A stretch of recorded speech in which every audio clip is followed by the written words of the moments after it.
Hello everyone, मेरा नाम है शिवम। आज हम डिस्कस करने जा रहे हैं डी फार्म फार्मास्यूटिकल केमिस्ट्री का चैप्टर नंबर 10। इसमें हम क्या डिस्कस कर रहे हैं? इसमें हम डिस्कस कर रहे हैं ओपियोइड एनाल्जेसिक्स के बारे में, ठीक है, और ओपियोइड एंटागोनिस्ट के बारे में। साथ ही हम non steroidal anti inflammatory agents के बारे में भी बात करने जा रहे हैं, ठीक है। तो मेनली आज का टॉपिक रहने वाला है वो एजेंट्स जो हमारी बॉडी में दर्द कम करते हैं, ठीक है। वो कौन हो जाएंगे? हमारे ओपियोइड एनाल्जेसिक्स हो जाएंगे। और एनएसएआईडीज क्या है अभी? इन्फ्लामेशन यानी सूजन में दिए जाने वाले ड्रग्स हैं, ठीक है, फीवर में दिए जाने वाले ड्रग्स हैं, उनको हम क्या बोलते हैं? एनएसएआईडीज बोलते हैं, ठीक है। एनएसएआईडीज को पेन में भी दिया जा सकता है, ठीक है। आगे बात करें, देखिए मॉर्फिन एनालॉग्स हमारे सामने आ गया है। सबसे पहले तो इनको बोला गया है भाई ओपियोइड नारकोटिक एनाल्जेसिक्स, ठीक है ना। तो ओपियोइड एनाल्जेसिक्स बोला गया है। एनाल्जेसिक्स क्या होते हैं? वो एजेंट्स होते हैं जो बॉडी में दर्द को क्या करते हैं? खत्म करने का काम करते हैं, ठीक है। हमको क्या है? दर्द फील नहीं होने देते। तो देखिए ओपियोइड रिसेप्टर होते हैं हमारी बॉडी में, ठीक है। कौन से? एक होता है म्यू, एक होता है डेल्टा, एक होता है कापा, ठीक है। ये तीन रिसेप्टर हमारी बॉडी में होते हैं जिनको हम ओपियोइड रिसेप्टर्स बोलते हैं, ठीक है। अभी के लिए हमको इतना याद रखने की जरूरत है, ठीक है। अब हम बात करेंगे किसके बारे में? ओपियोइड एनाल्जेसिक्स के बारे में। देखिए पहले तो हमारे सामने कौन से एजेंट्स आते हैं भाई? नेचुरली अकरिंग एजेंट्स आते हैं जिसमें मॉर्फिन आता है, कोडीन आता है, ठीक है। मॉर्फिन हम सब जानते हैं भाई, बहुत फेमस ड्रग है। नाम सुनते ही हमको लगने लग जाता है कि भाई हाँ इसकी लत लग जाती है। कोडीन पहले कफ सिरप्स में आया करता था एंटीटसिव के रूप में, ठीक है। एंटीटसिव एजेंट होते हैं जो क्या करते हैं? खांसी में दिए जाने वाले जो ड्रग्स हैं उनको एंटीटसिव बोलते हैं, ठीक है। तो कोडीन उसमें आया करता था। अब सरकार ने फॉर्मूला चेंज करवा दिया है, ठीक है।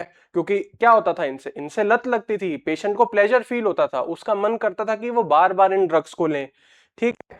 फिर आगे आते हैं हीरोइन। हम सब जानते हैं बहुत फेमस ड्रग है, अब्यूज करते हैं लोग, ठीक है। किसके लिए? प्लेजर के लिए। इसको साइंटिफिक लैंग्वेज में हम बोलेंगे यूफोरिया के लिए, ठीक है। अगला आता है हाइड्रोमोरफोन और ऑक्सीकोडोन, ठीक है। फिर आते हैं भाई सिंथेटिक एजेंट, ओपियोइड एनाल्जेसिक्स, ठीक है ना। सिंथेटिक एजेंट्स में क्या आते हैं भाई? पेथिडीन, मेथाडोन और फेंटानाइल।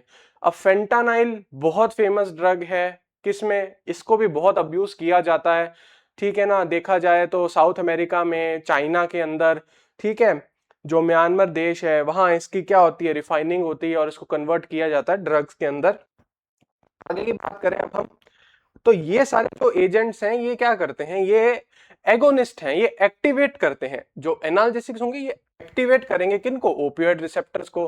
अब नारकोटिक एंटागोनिस्ट हमारे सामने लिखा है। एंटागोनिस्ट से हम समझते हैं भाई ब्लॉक करने वाले एजेंट्स। देखिए जो प्योरली ब्लॉक ही करेंगे, केवल ब्लॉक करेंगे, तो नेलोक्सोन और नेल्ट्रेक्सोन।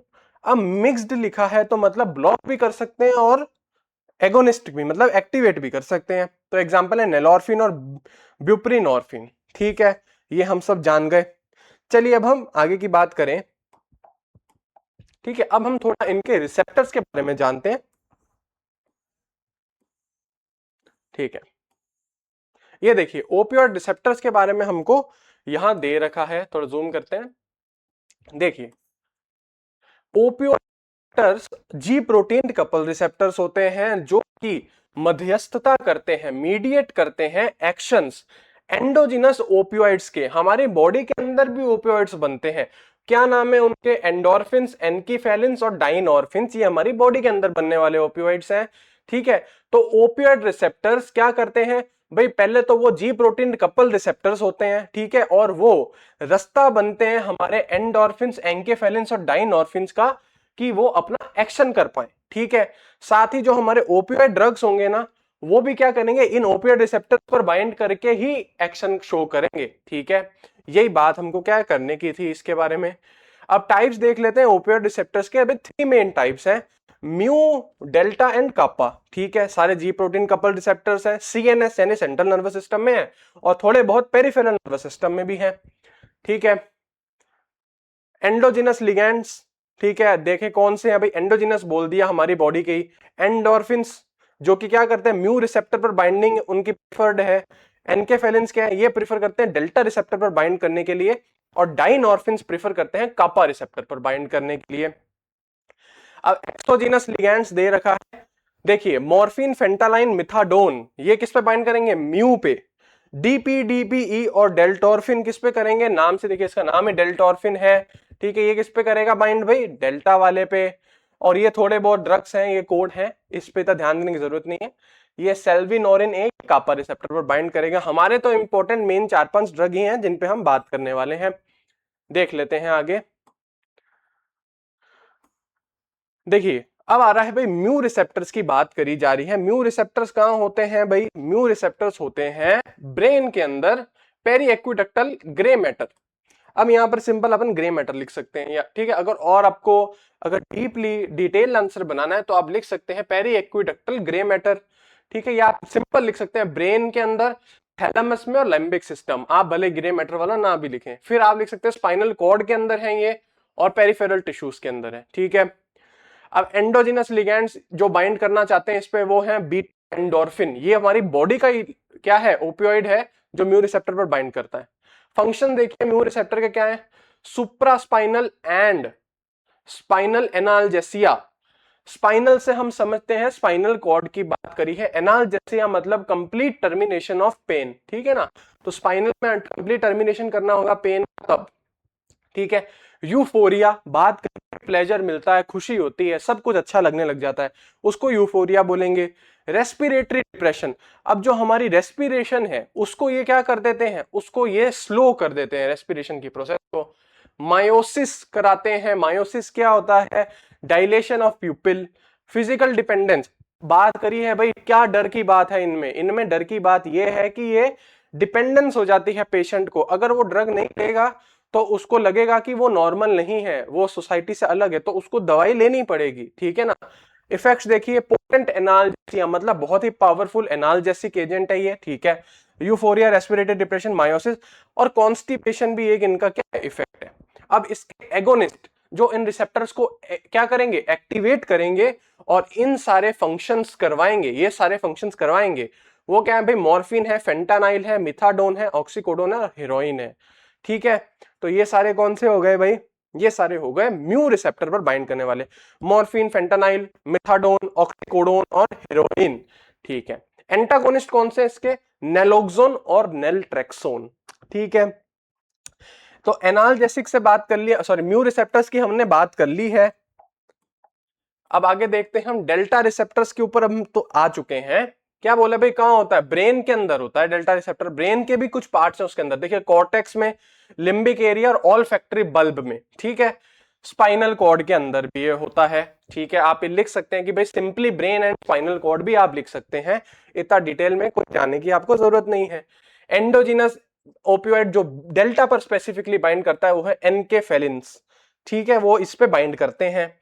क्या करता है ये, modulation of pain, mood, anxiety, analgesia.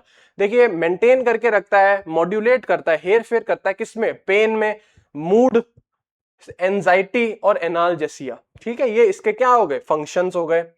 देखिए नीचे भी वही लिखा हुआ है, एंग्जियोलाइटिक मतलब एंजाइटी कम करने वाले, मूड मॉड्यूलेशन मतलब मूड बुरा है तो उसको ठीक करने वाले, एनाल्जेसिया क्या है, दर्द कम करने वाले। पर इनका मॉडरेट एक्शन है, म्यू रिसेप्टर पर जो बाइंड हो रहे हैं उनका एक्शन पोटेंट है, मतलब वो पावरफुल ज्यादा है। एग्जांपल डेल्टोर्फिन, एनपीडीपीई, क्या है ये एगोनिस्ट है।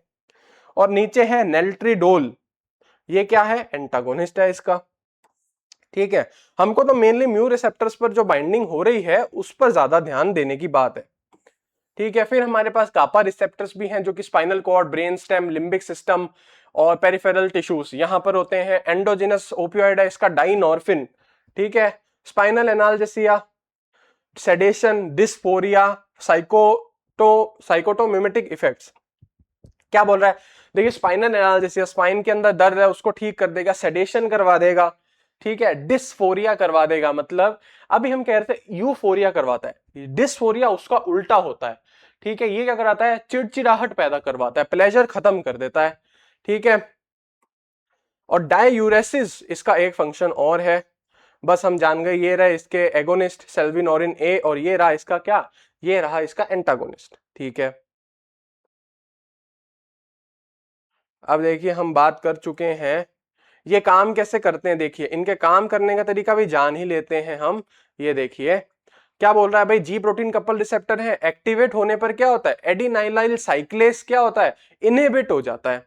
अब एडिनाइलाइल साइक्लेट क्या है भाई, वो न्यूरोट्रांसमीटर रिलीज पर क्या होता है, काम करना स्टार्ट करता है, ठीक है।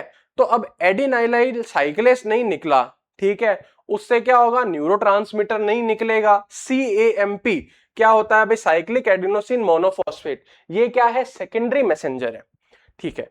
हम क्या जानते हैं भाई, नर्व ट्रांसमिशन के लिए साइनेप्स से निकलना पड़ता है, साइनेप्स पे न्यूरोट्रांसमीटर होता है, वो आगे काम करता है, मैसेज आगे पहुंचाता है, ठीक है। लेकिन एडिनाइलाइल साइक्लेस क्या है, अगर ये नहीं बनेगा तो न्यूरोट्रांसमीटर भी नहीं निकलेगा, ठीक है ना। और CAMP क्या है, ये सेकेंडरी मैसेंजर बोलते हैं इसको, ये भी कम हो जाएंगे, ठीक है, क्योंकि एडिनाइलाइल साइक्लेस नहीं निकला। इससे क्या होगा, न्यूरॉन्स एक्साइट नहीं होंगे, ठीक है, कैल्शियम इन्फ्लक्स होगा और पोटेशियम क्या होगा, बाहर निकलेगा, किससे, न्यूरॉन से, हाइपर पोलराइजेशन हो जाएगी। इसका क्या मतलब है, हमने बात करी थी कि सेल के अंदर तो नेगेटिव चार्ज होना चाहिए, ठीक है, अब कैल्शियम अगर अंदर आएगा तो क्या हो जाएगा, बहुत ज्यादा पॉजिटिव चार्ज हो जाएगा।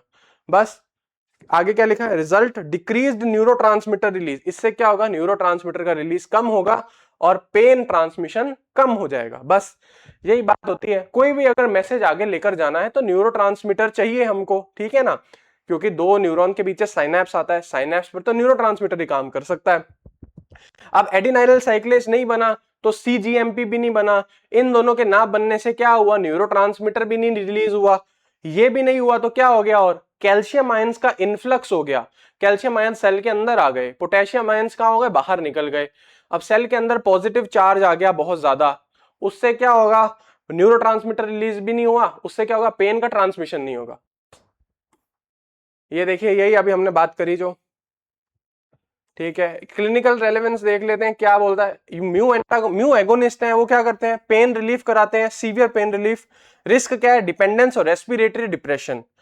कापा एगोनिस्ट क्या करते हैं, स्पाइनल पेन में दिए जाते हैं और डिस्फोरिया कराते हैं, ठीक है, यूफोरिया का उल्टा। एंटागोनिस्ट कौन से है भाई, नैलोक्सोन, जो कि ओपियोइड ओवरडोज के अंदर दिया जाता है, ठीक है ना। ओपियोइड का अगर ओवरडोज हो जाए, ठीक है, जैसे कोई जैसे कोई अब्यूज कर रहा है, कोई पेशेंट है या कोई भी आदमी है या लड़का है, वो ओपियोइड ड्रग्स का ओवरडोज ले ले तो उसको रिवर्स करने के लिए नैलोक्सोन उसको दिया जाएगा, ठीक है। आगे बात करें, ठीक है, ये हमने बात कर ली है। अब हम चलते हैं हमारे फटाफट ड्रग के ऊपर, ये आगे देखिए। देखिए मॉर्फिन क्या है, म्यू ओपियोइड एगोनिस्ट है, म्यू रिसेप्टर एक्टिवेट कर देगा, उससे क्या होगा, एनाल्जेसिया हो जाएगा, पेन खत्म हो जाएगा, ठीक है। साथ ही साथ क्या हो जाएगा, पेन का ट्रांसमिशन कम हो जाएगा। ब्रेन और स्पाइनल कॉर्ड में इसके रिसेप्टर्स होते हैं, समझ गए।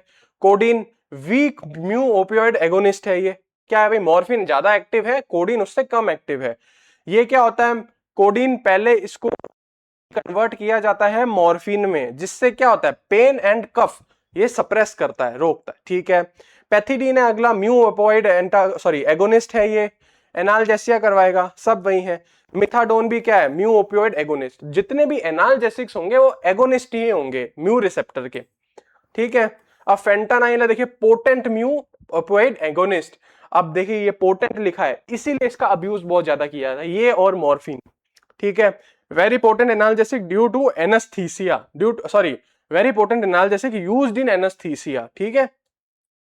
अगला है नैलोक्सोन, जो म्यू कापा डेल्टा एंटागोनिस्ट है, ठीक है, ये सबको क्या करेगा, सबको इनहिबिट करेगा, ठीक है। फिर नेल्ट्रेक्सोन क्या है, म्यू एंटागोनिस्ट है, जो भी म्यू रिसेप्टर का फंक्शन होगा ये उसको रोकेगा। नेलॉर्फिन क्या है, मिक्स्ड है, एगोनिस्ट एंटागोनिस्ट, क्या करता है भाई, block mu receptor while partially stimulating other opioid receptor. देखिए क्या बोल रहा है, ये म्यू रिसेप्टर को तो ब्लॉक कर देगा, लेकिन जो दूसरे रिसेप्टर्स हैं उनको क्या कर सकता है, उनको थोड़ा बहुत एक्टिव कर सकता है। म्यू के अलावा कौन से हैं भाई, डेल्टा और कापा, उनको क्या कर सकता है, ये थोड़ा बहुत एक्टिव कर सकता है। ब्यूप्रीनोर्फिन क्या है भाई, पार्शियल म्यू एगोनिस्ट है, ठीक है। क्या करता है भाई, provides analgesia with ceiling effect on respiratory depression, ठीक है। क्या बोल रहा है, एनाल्जेसिया प्रोवाइड करता है, ठीक है, और क्या करता है, रेस्पिरेटरी डिप्रेशन क्या करता है, ये ठीक करता है, ठीक है। आगे अब हम मेन टॉपिक पे, मेन टॉपिक ये भी अच्छा टॉपिक है, सवाल पूछा जाता है इसके ऊपर। और अब जो टॉपिक आने वाला है हमारे सामने आ गया, वो है non steroidal anti inflammatory drugs. अब देखिए यहां पर चीज है समझने की।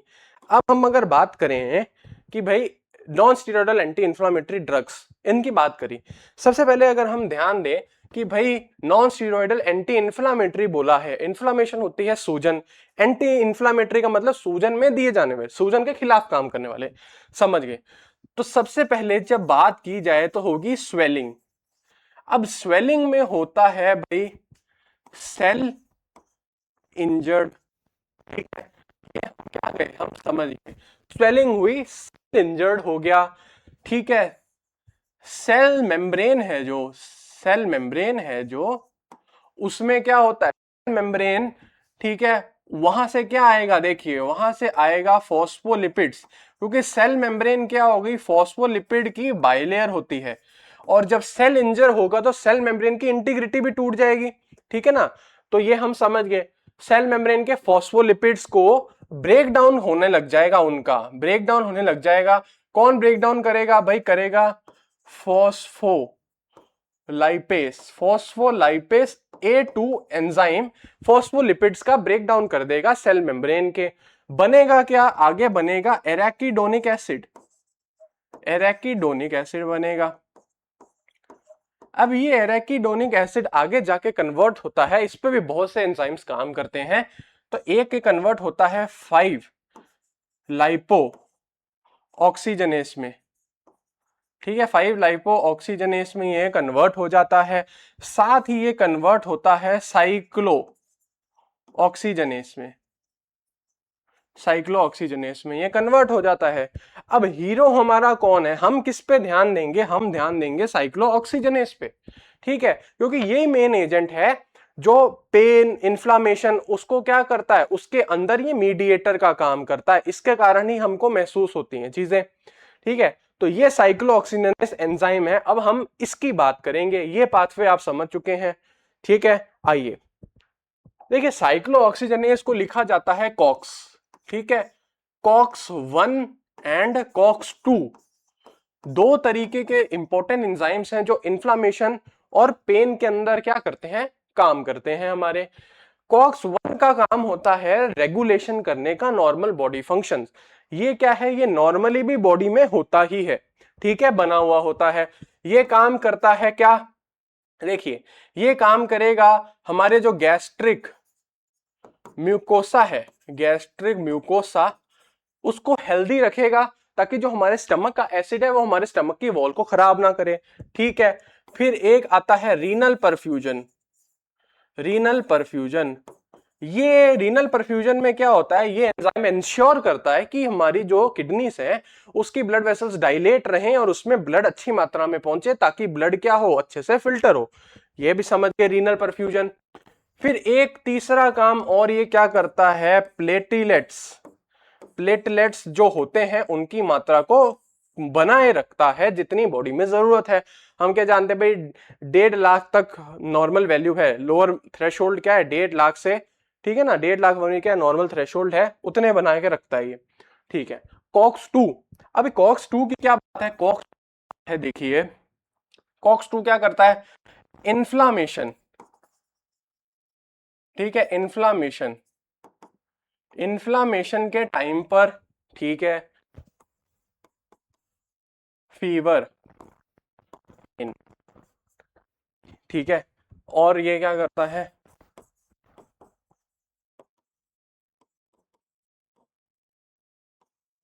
ठीक है। अब देखिए जब भी पेन होगा, इन्फ्लामेशन होगी या फीवर होगा, कॉक्स 2 बनेगा, ठीक है, ये बनता है, ये बॉडी में प्रेजेंट नहीं होता, जबकि कॉक्स 1 नॉर्मल फिजियोलॉजिकल फंक्शंस के लिए बॉडी में प्रेजेंट होता है, ठीक है ना। हम समझ ही पा रहे हैं, गैस्ट्रिक म्यूकोसा बनाए रख रहा है, रीनल परफ्यूजन बनाए रख रहा है और प्लेटलेट्स की मात्रा को बराबर रख रहा है बॉडी में।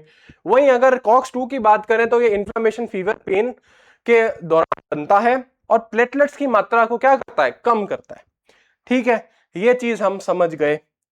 साथ ही अब हम बात करें प्लेटलेट्स की मात्रा को कम करता है, कैसे कम करता है भाई, कॉक्स 1 कॉक्स 2 बनाते हैं प्रोस्टाग्लैंडिन्स, ठीक है, वो आगे जाके क्या करते हैं, काम करते हैं, कौन सा, ये वाला और ये वाला, ठीक है। प्रोस्टाग्लैंडिन्स कौन से हैं भाई, पीजीई, पीजी का मतलब प्रोस्टाग्लैंडिन E2, और कौन सा है भाई PGI2, ठीक है।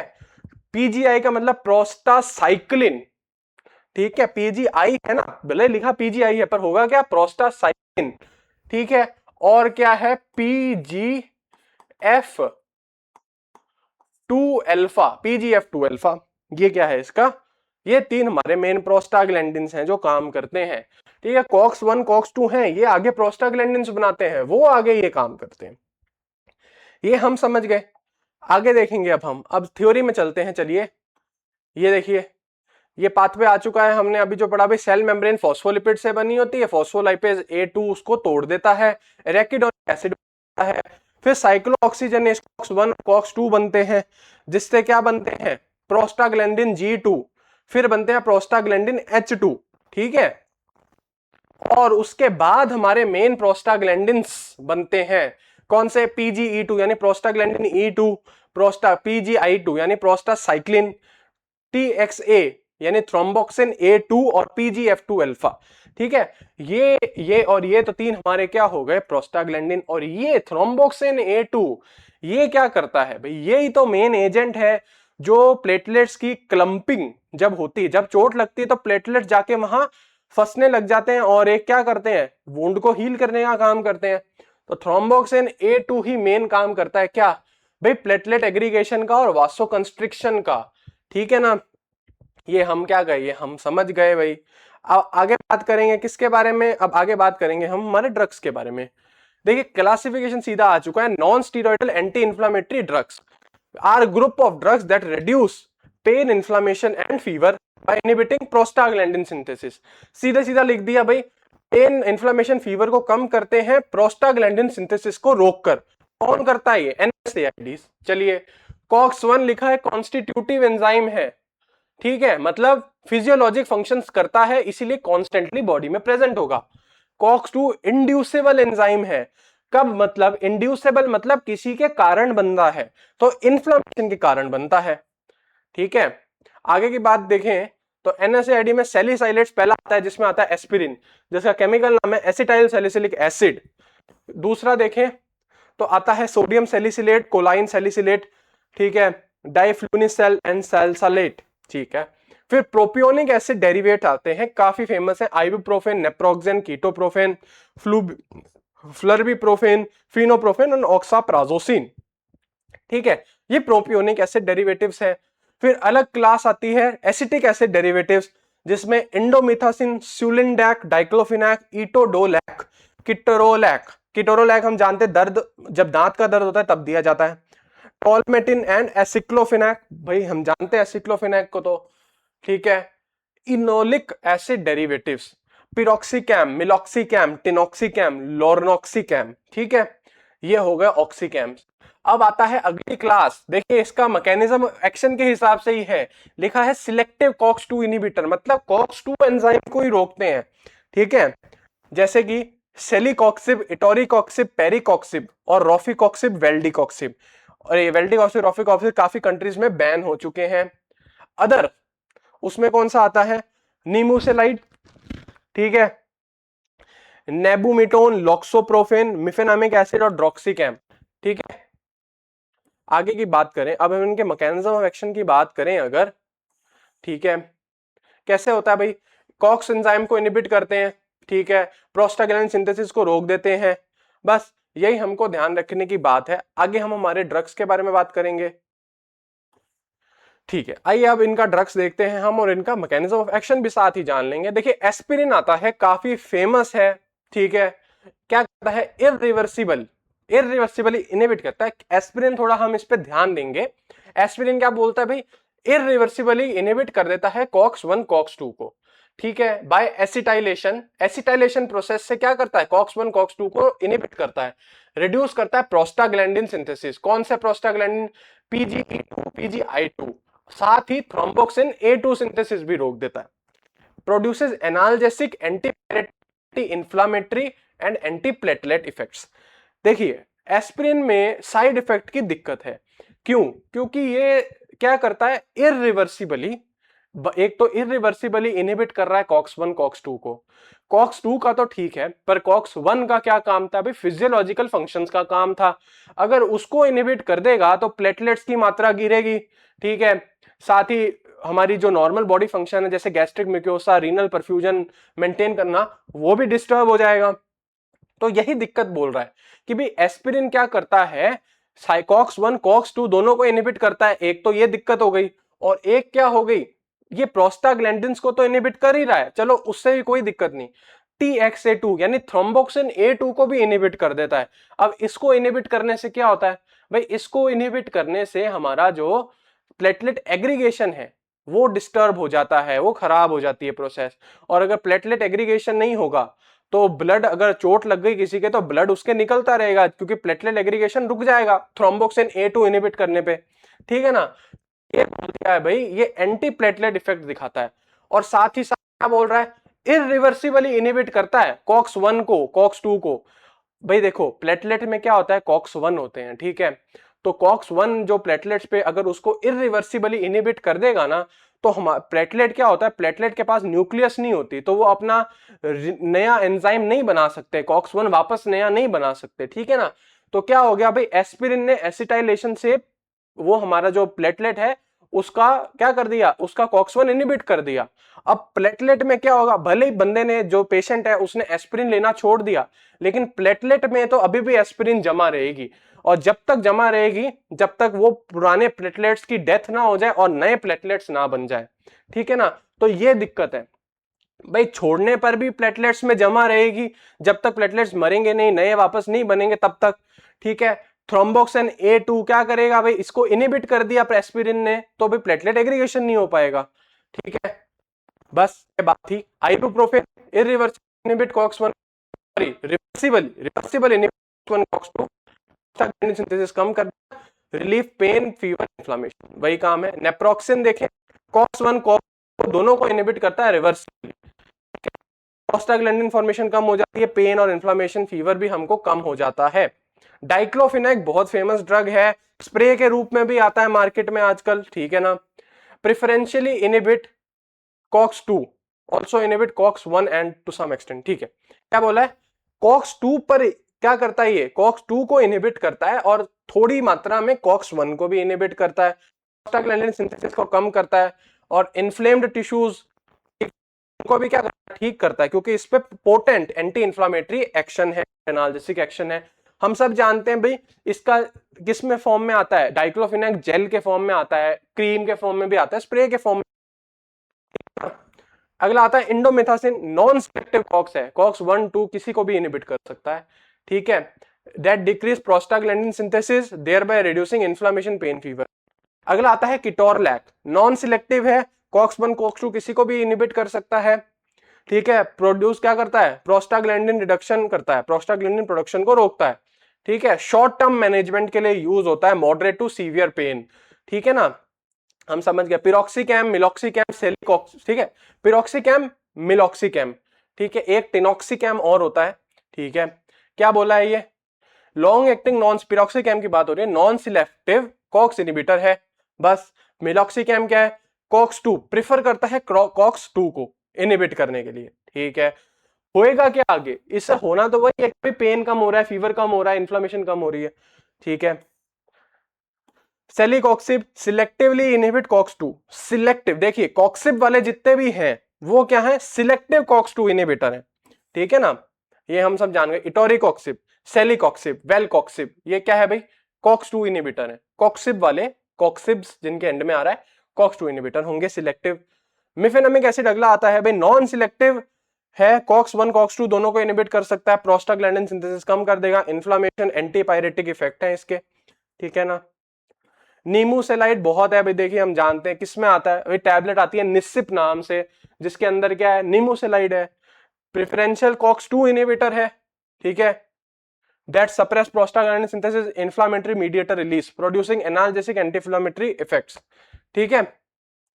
अब क्या मेन चीज है भाई, हिपेटोटॉक्सिसिटी है इसकी, ठीक है। Use is restricted in many countries because hepatotoxicity concern, hepato मतलब लिवर में टॉक्सिसिटी कर देता है। साथ ही इसका एक दोस्त है पैरासिटामोल, वो भी क्या करता है, उस पर भी बहुत दिक्कत है, किसकी, हेपेटोटॉक्सिसिटी की, पर वो एनएसएआईडी में नहीं आता, पैरासिटामोल एनएसएआईडी में नहीं आता।